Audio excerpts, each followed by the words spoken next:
Hey guys, it is Wednesday, April 1st. It is the month of April. We are on to another month, which means only 2 months left until officially summer.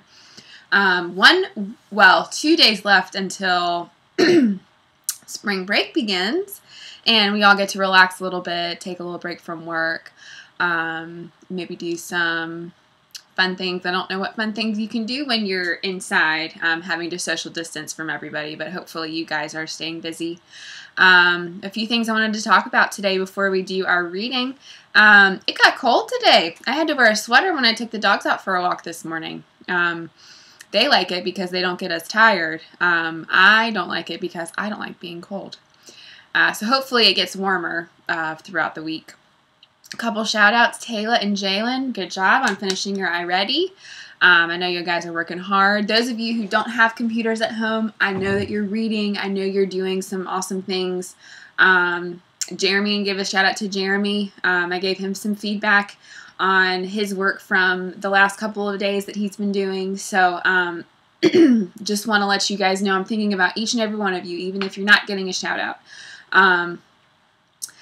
But if you want to send me pictures, show me pictures of what you're doing, send me a video with your parents' phone on class tag, please do that. I would love to see you. You guys get to see me every day, and I would love to see you guys and just see what you're doing and catch up with you and see how things are going.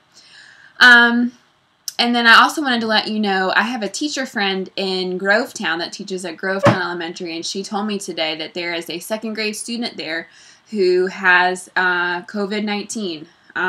Which is, from the coronavirus. So be thinking about that student. Take care of yourselves. Make sure you are staying home. If you're outside, you're staying away from other people. Washing your hands a lot. Just being mindful of who you're around and what you're doing. And try to stay clean and stay healthy, because I want to see you guys all back at school whenever we get to go back again. So, take care of yourselves, okay? Tell your parents, too. They need to be taking care of themselves, too. All right, so we're going to go ahead and read the next chapter in our book. It is chapter 28. It is called Valooosh. I'm not really sure what Valooosh is, but hopefully we will be finding out now. So here we go. Chapter 28, Valooosh. Mrs. Jules rang her cowbell. "I have some wonderful news," she said.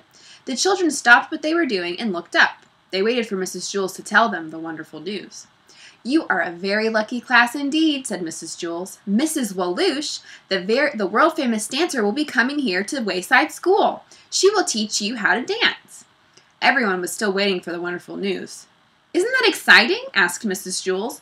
"You will see her every Wednesday instead of going to P.E." "Will girls have to dance with boys?" asked Jenny. "I suppose," said Mrs. Jules. "Gross!" exclaimed Leslie. "Yuck!" said Dana. "Will boys have to dance with girls?" asked Ron. "Obviously," said Mrs. Jules. "No way!" said Eric Fry. "I'd rather dance with a dead rat," said Terrence. Everybody started talking at once about cooties and warts and other horrible diseases you get from touching girls or boys. Mrs. Jules rang her cowbell again and told them to settle down. "Mrs. Jules, I don't need to take dancing lessons," said Eric Bacon. "I already know how to dance." "Yes, Eric, I've seen you dance," Mrs. Jules said sarcastically. Eric Bacon was a great breakdancer, but breakdancing was no longer allowed at Wayside School. That was because every time Eric danced, he broke something. "Mrs. Valooosh will teach you the grace and beauty of classical ballroom dancing," said Mrs. Jules. Everybody groaned. On Wednesday, they all headed down to their first dancing lesson, except Myron. Myron went to P.E. "How come Myron never has to do anything?" asked Jason. "I don't know," said Calvin. "I've been wondering about that, too."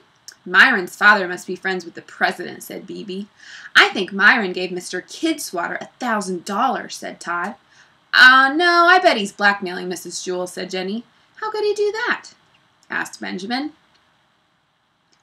"Maybe Mrs. Jules got in trouble," said Jenny, "and she danced on her desk with a lampshade on her head, and Myron took her picture, and now Mrs. Jules has to let Myron do anything he wants, or else he'll show the picture to Mr. Kidswatter." "That makes sense," said Mac. "Except if she had a lampshade on her head, how would Mr. Kidswatter know it was Mrs. Jules?" asked Todd. No one knew the answer to that. They entered the room on the second floor. "Welcome," said Mrs. Walloosh, a strange-looking woman with bright red hair. It looked like her head was on fire. "My name is Miss Valooosh. It's so wonderful to be here at Wayside School." She wore pink tights and a sparkling pink top. "I hope we will be friends, yes?" she asked. Nobody said a word. All around were red and green balls. There was also one yellow ball. This was the room where Lewis kept the balls for lunch and recess. It was also the room that was always used for school dances. It was the ballroom. "So," exclaimed Mrs. Walloosh, "who will be first?" Everyone tried to hide behind someone else. Mrs. Walloosh put her hands on Ron's face. "What is your name?" she asked. "Ron," he squeaked. "Ronaldo," bellowed Mrs. Walloosh, "King of the Gypsies." "I don't know how to dance," said Ron. "Dance?" asked Mrs. Valooosh. She looked very surprised. "We are not going to dance," she said. "We're not?" asked Ron. "No, Ronaldo," whispered Mrs. Walloosh. "We are going to tango." She put her left arm around Ron's waist. Then she grabbed his left hand with her right and stuck it way in front of him. Suddenly, the music started. Mrs. Walloosh dragged poor Ron across the room as she stomped her feet in time to the music. Dump, dump, dump, dump, dump, da-da-dump, dump, dump, dump, dump. "Hey!" When she yelled, "Hey!" she threw Ron up in the air and clapped her hands. Ron turned a somersault in midair. When Mrs. Walloosh caught him, they tangoed back to where they started. Ron's eyes were spinning in opposite directions. "Hey, that looks fun," said Maricia. "Do me." "Very well," said Mrs. Walloosh. She grabbed Maricia and tangoed with her across the room. "Hey!" She threw Maricia up in the air and clapped her hands. Maricia turned a double somersault before Mrs. Walloosh caught her. They tangoed back to the front. "My turn," said Terence. As Mrs. Walloosh tangoed with Terence, the other kids stamped their feet along with Mrs. Walloosh. They all yelled, "Hey!" at the same time and clapped their hands. One by one, Mrs. Walloosh tangoed with every kid in the class. The other kids danced with each other. Boys danced with girls, and girls danced with boys. They didn't care.